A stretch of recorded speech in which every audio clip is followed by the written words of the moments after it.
All clear. Nice start, boys. Yeah, main trim for full speed. You're almost, yeah, get the boat ripping. You're later here than you want to be. Perfect. Bang on. And a little lower than last time.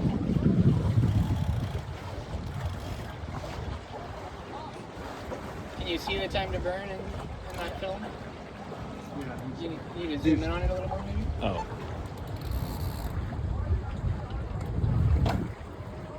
Okay, so aiming for 30 seconds to burn at 1:15, somewhere in that neighborhood. The closing speeds are opposite, right? So that's where that's hard to get exactly right. It should be quite close. Too low, too slow here. Too low, too slow. Up a little more, and tacking around here. Full speed on close hold first. And tacking here, tacking.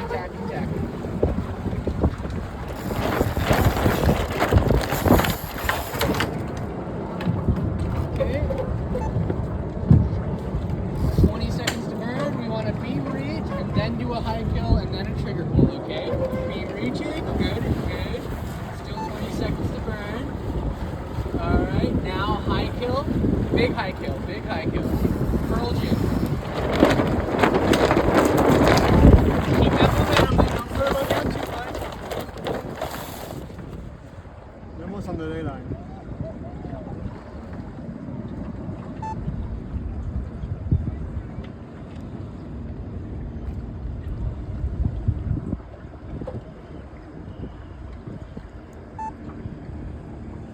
Okay, big bow down and jib out. Massive bow down. Massive. Too slow here. Get the boat beam reaching. Good angle there and racing. Easy.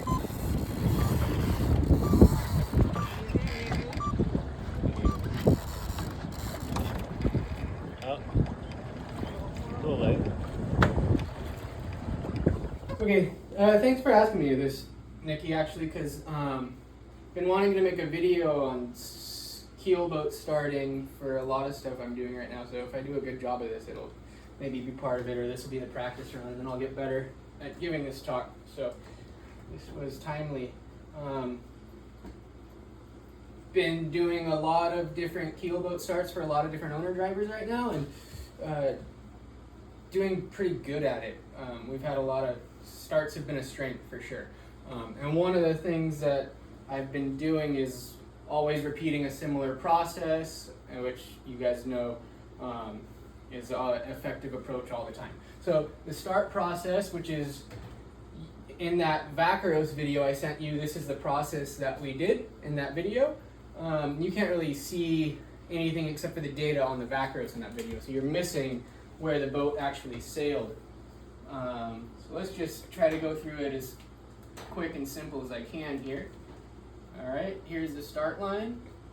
All right, we're gonna make it simple, maybe not super quick. Starts out, there's a thing you'll hear like old PHRF racers say, they do a Vanderbilt start, right? And a Vanderbilt start is just a timed loop. So let's say at 2 minutes, you're right here, you sail out this way, you tack at 1 minute, sail back, and then that means at go, you should be in the exact same spot, right? Sail this way for a minute, tack, sail this way for a minute, and then that puts you exactly where you want to be, as long as you're exactly where you wanted to be at 2 minutes, right? And then you just sheet in and go from there. Obviously, starting on a beam reach like that doesn't really work so great in a fleet race, and even starting at the angle you want to start at, a little deeper in the box, more upwind, you have to have burn time factored in, right? You can't just be a minute away with a minute to go, because bad air and other boats are going to slow you down and get in your way. So what I do, we can call it a vertical Vanderbilt, with burn time factored in. So the 2 minute loop of this, and I've found having 30 seconds of burn time to be the best. So every keelboat start that I've done recently, I usually do some form of this process and end up on starboard tack with 30 seconds of burn time with 1 minute and 15 seconds on the clock. Okay, that second part's important. Or more time on the clock, which I'll get into later. But not less time on the clock. At minute 15 is when I'm burning time. You know, between a minute 15 and 20 seconds that's the time period where I shave off those 30 seconds by doing a high build. Okay? So let's say I want to start in the middle of the line or an end, wherever. Let's say I want to start, we'll just do the middle. In the middle of the line, I want to be where I want to start at 2 minutes if we're doing a 2-minute loop version. I've done a 3-minute loop version of this on a bigger boat with an owner-driver who I was new to and our communication wasn't as good yet. And drawing out the process into a 3-minute loop actually helped a lot. I still did 30 seconds of burn time in the 3-minute loop. But the 2-minute loop is put the boat right where you want to be at 2 minutes, in this case on the line in the middle of the line. So like 2 minutes, 15 seconds, maybe you're up here, and you just kind of reach to the place you want to be at the start, kind of paralleling the line on port. Sometimes I'll do it at the boat at one of the ends, so I'm right at the end at 2 minutes, right? But wherever it is, put yourself full speed on port at 2 minutes where you want to be. If you're doing it perfect, your bow would be on the line and you would already be on the angle that I like to do the port in on the pre-start, which is as low as you can go on port without slowing down. Okay, so broad reaching on port, pretty much 180 degrees to your close hauled angle. I'll be reaching here before 2 minutes. At 2 minutes, I have my driver come down, and I just have them keep bearing away until the boat's almost about to slow down. If the boat starts to slow down, you have to heat back up. That's too low. Okay, because for most keel boats, the speed that they broad reach at downwind with only 2 sails is almost the exact same speed they come upwind at. So the 2-minute loop is 2 minutes on the line, and you can remember on the line exactly where you want to be to start. And then broad reach port. Maybe I don't have to write this all down if you just pay attention. It's a video anyway, so you can rewind.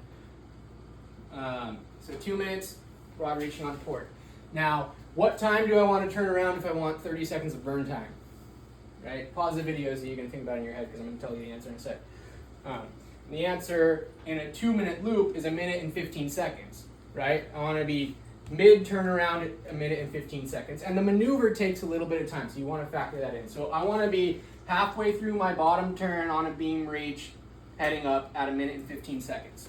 Okay, now something that I'll do, which I think is very helpful, is I'll always tell my skipper at this point, okay, like at 1 minute 20 seconds, or depending on the boat, maybe before that, saying stand by, close hauled on port, right? And then when I want them to start to make that turn, I say, okay, close hauled on port now. So at 1 minute and 18 seconds, I say close hauled on port now. Takes 3 seconds to get through this much of the turn, right? And then we're halfway through the turn at 1 minute 15 seconds. And at 1 minute 14 seconds, we're already coming up. And I come up to close hauled on port.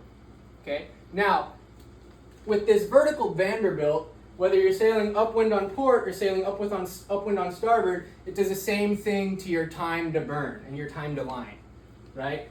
You're sailing upwind to a line. So if you're sailing upwind on port or upwind on starboard, the time to the line is the same in both of those scenarios. You're just changing where you're lining up on the line. So I like to go upwind on port, look over my shoulder, and I can call my lay line. And if I want to be a little farther up or even at the boat, this is a good way to do it. Okay, or if there's traffic that I want to negotiate, depending on what the fleet's doing, I can use this to kind of pick up and set my lane. Okay, that I want to initially approach with on starboard. Then from there, I'll tack onto starboard. Sometimes it's just a quick turnaround, but I like to do the close hauled on port because the other thing that does is it tells the crew, hey, we need to trim our sails perfectly through this turn into close hauled and then a race mode tack. If you just say tack from a broad reach, people tend to trim like shit. So you go close hauled on port, then race tack, right? So then now, if you've done all that properly, you end up there with like 1 minute, 10 seconds and still just under 30 seconds to burn. You probably burned a little bit doing this or whatever, right? So then from there, I'll sail to the line on close hauled, and kind of, and I've got 30 seconds that I'm early, or just under 30 seconds early, and what I do with that time is I use that to tactically position into an advantageous position relative to other boats. And that could be many different things, right? If I'm down here more, maybe it's a double tack. If I'm, a little farther than I want to be, it might be beam reaching. But the one thing that we do want to do is somewhere in this is just run through this example. You're a little high. You want to come down, beam reach, okay? Now you're burning time beam reaching, because you're not pointing to where you want to go, but you're also ripping, right? That's the angle where the boat really, really rips its hardest and goes super, super fast. So I want to build as much power, as much force, as momentum into the boat, into the sail plan as I possibly can. Just press pause and play. So then I'm ripping as fast as I can, generated as much power in the keel and the sails as possible. And the reason I want all that power is so that I can take a high build head to wind and have that drawn out for as long as possible. So what does it do for me when I can carve head to wind here and glide head to wind for the maximum number of boat lengths possible? What's that do? Pause the video and think. And the answer is it opens up your gap to leeward, right? And the more power and speed you can generate in this beam reach mode, the longer you can go head to wind relative to the boats next to you on either side. So you end up squeezing tight to the boat to windward of you and opening up a gap to the boat to leeward of you. Okay? And from there, we're just approaching the line, burning time as we're going slow, right? Letting the time wind down off the clock while we're opening up a gap to leeward, coming up to the line. And then from there, the only thing you need is good judgment of when to pull the trigger and say go, right? So at some point, you have to know kind of what your acceleration point is, which is the time and distance you want to be from the line to pull the trigger and say go. And then that's what you do, right? You get to wherever that is, pull the trigger, say go, and win the start. And that's where doing the same process, always approaching the line with the same amount of time to burn, is super, super powerful, because it just builds into your brain a very, very high awareness of where you are in the starting line. If you do it the same every time, you're used to seeing things the same way, being in the same position, and you'll just kind of naturally develop a good feeling for when that trigger pull time is, right? Especially if you're using technology. We'll have to add a second part to this talk about how to actually use the technology. So that's pretty much it, right? For the 3-minute loop, which is good if you're a bigger boat or a boat that doesn't turn good, or you're not quite as maneuverable. 3-minute loop, what time do you turn around with for 30 seconds to burn on a 3-minute loop? The answer is 1 minute and 45 seconds, right? I forgot to say pause the video. So that means that here you're at 3 minutes, right? You sail downwind until 1 minute and 45 seconds, bottom turning at 1 minute and 45 seconds, and you're turning back, right? So that means at 1 minute and 45 seconds, you're 1 minute and 15 seconds away from the line with 1 minute and 45 seconds to go, so that's 30 seconds to burn, right? The 2-minute loop, you're 45 seconds away from the line, right, with 1 minute and 15 seconds to go, so it's still, in both scenarios, 30 seconds to burn, and approaching the line from deep in the box with the same burn time is, again, a great strategy, right?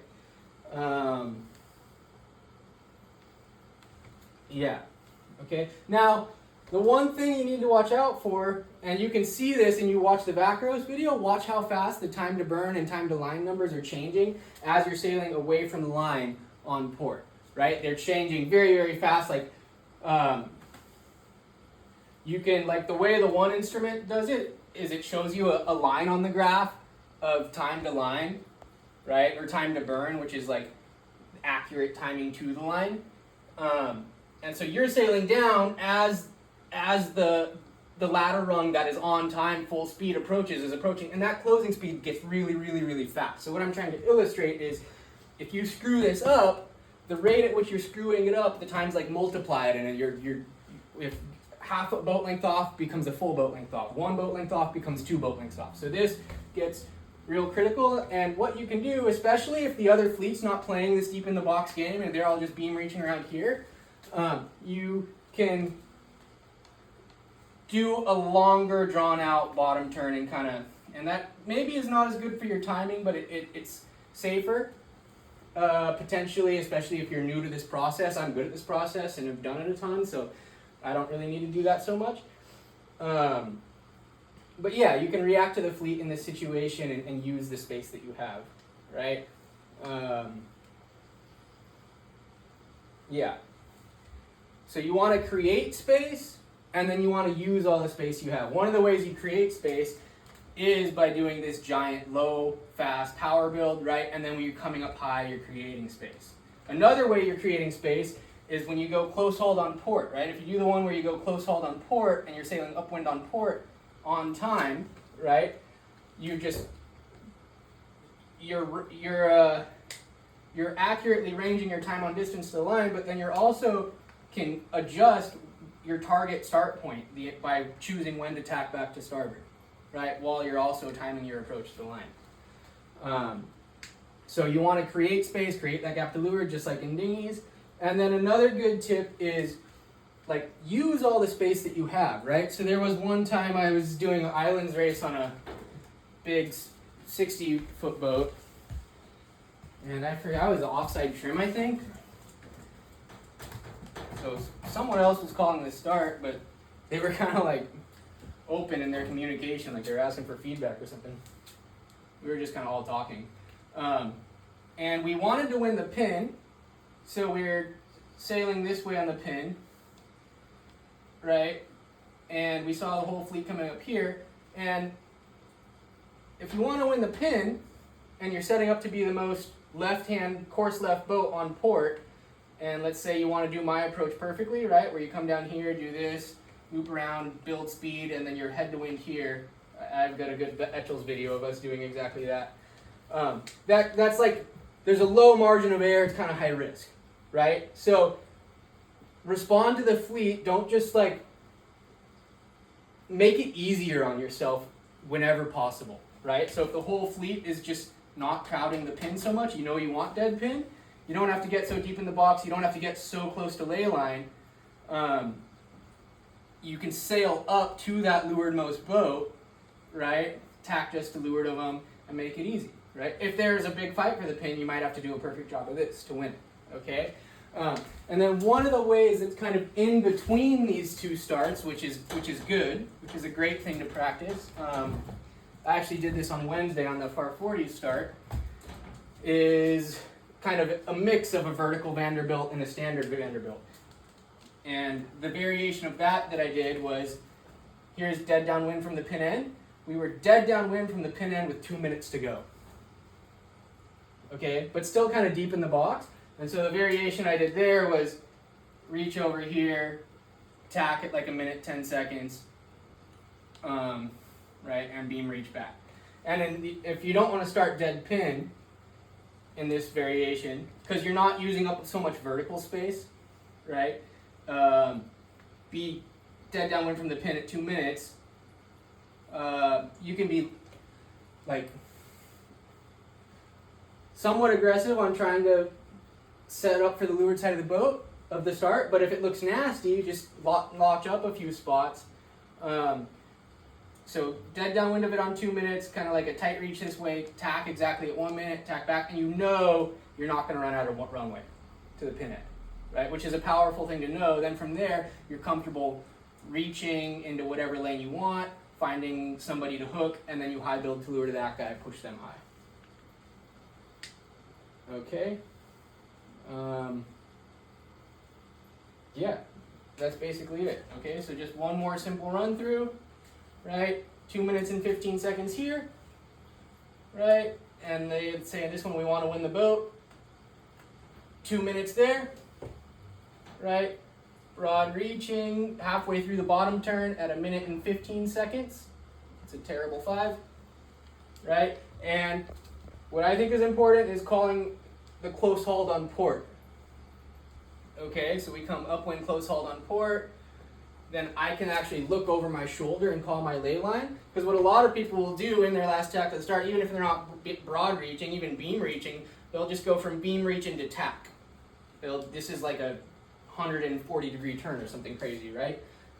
Not good for boat handling, not good for trimming, not good for control. So instead of, I always try to go upwind, close hauled on port. And sometimes immediate tack after close haul on port, but I always like to do that. And then if there's weird shifts happening at this time period, I'll catch that shift at 1:15, whereas if I was this guy, I won't. Okay, but if I call for close haul on port, check my port tack angle one last time at 1:10 before I do my last tack. There's a lot of reasons that's good.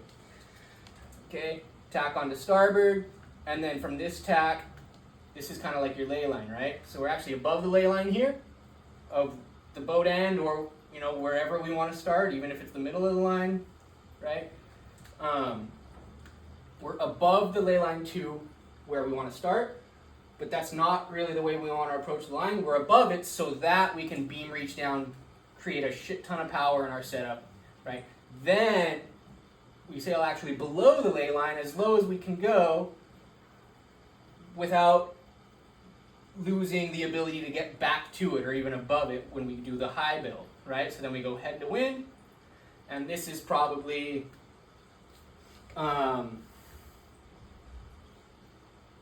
this is probably around a minute maybe.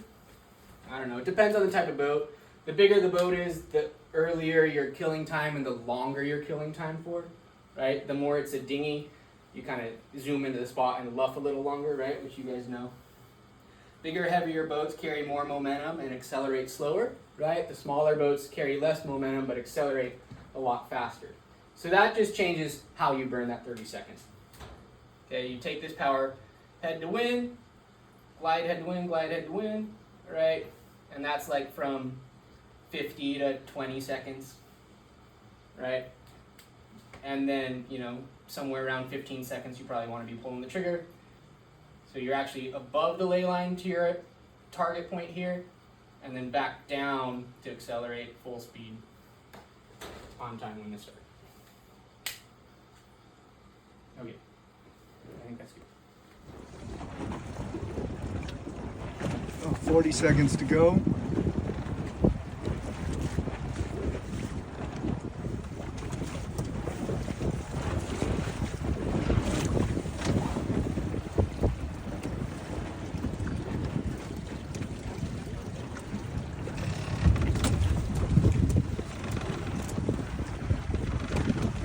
Under 20.